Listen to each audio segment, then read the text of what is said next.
La mise à jour d'aujourd'hui est sans conteste l'une des plus intéressantes pour la gamme Ultra ces dernières années. Samsung a vraiment mis tout son cœur dans ce design, avec des changements significatifs au niveau de l'esthétique, de l'appareil photo et des performances. Et certains informateurs réputés ont déjà révélé tous les détails. Commençons par le point le plus surprenant. L'ouverture de la caméra frontale est bien plus grande. Pas juste légèrement, mais une ouverture standard de 4 mm. À première vue, j'ai froncé les sourcils. N'est-ce pas un retour aux écrans à perforation d'il y a quelques années? Mais après coup, je suis resté bouche bée. Samsung a étendu le champ de vision de la caméra frontale à un large angle de 85 degrés, soit presque autant que la caméra principale arrière du S25 Ultra. Concrètement, cela signifie des selfies plus larges, des photos de groupe moins serrées, un cadrage plus confortable et plus besoin de se contorsionner pour capturer tout l'arrière-plan. L'augmentation de taille est donc justifiée. Elle est plus grande, certes, mais tout à fait raisonnable. Les trois modèles partagent un objectif de 10 mégapixels avec zoom optique 3 fois, un écran de 13,94 pouces et un champ de vision de 1,0 f sur 2,436 degrés. Des rumeurs évoquaient une possible mise à niveau à 12 mégapixels, mais cela s'avère infondé. Intéressons-nous maintenant aux dimensions, désormais connues.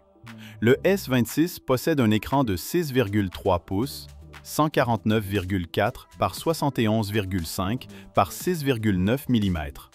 Le S26 Plus, un écran de 6,7 pouces, 158,4 par 75,8 par 7,3 mm. Et le S26 Ultra, un écran de 6,9 pouces, 163,6 par 78,1 par 7,9 mm. Bien que légèrement plus fin, l'Ultra conserve une allure robuste. Autre nouveauté majeure, tous les modèles sont équipés de mémoire LPDDR5X, offrant une bande passante accrue de 10,7 Go. Il s'agit actuellement des spécifications de mémoire pour téléphones mobiles haut de gamme disponibles en production de masse. Beaucoup pourraient penser qu'une RAM plus rapide n'améliorerait pas les performances. Or, c'est une erreur. Elle est cruciale pour les appareils photo.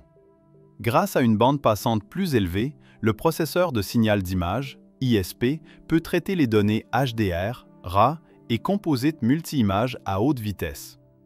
Concrètement, cela se traduit par des vitesses d'obturation plus rapides en basse lumière, des enregistrements 8K plus fluides, des détails plus nets, une réduction du bruit par IA plus efficace et une moindre dissipation de chaleur. C'est un véritable concentré de puissance. Concernant la structure du module photo, si l'Ultra est plus fin, le module zoom 3 fois reste inchangé. Qu'est-ce que cela signifie?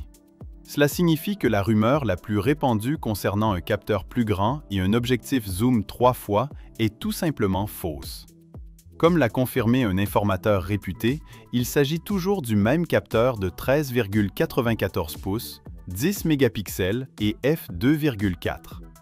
Quant à la rumeur récente concernant une batterie de 5400 mAh, elle a été immédiatement démentie.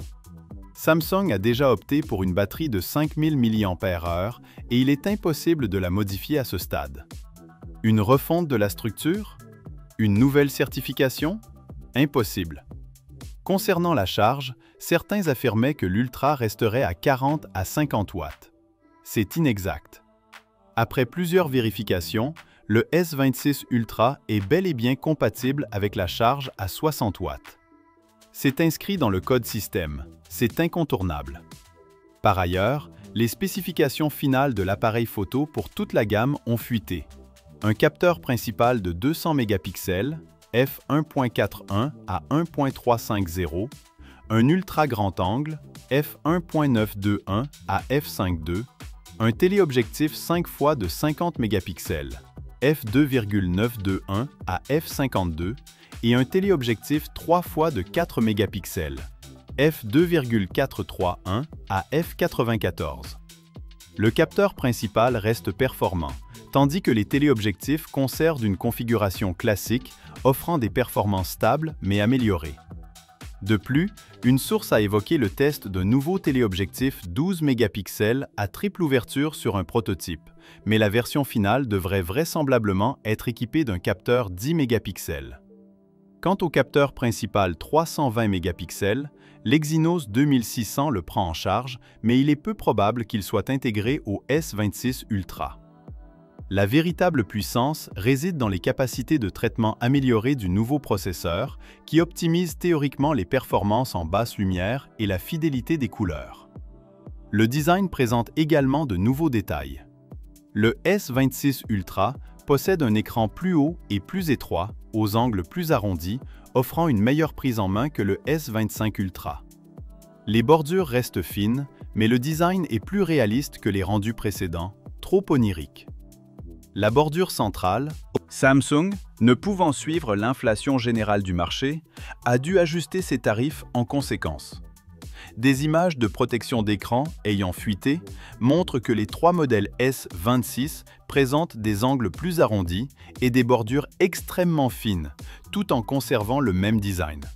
Reste à savoir s'il est plus fin que le S25, sans comparaison directe avec les modèles d'origine.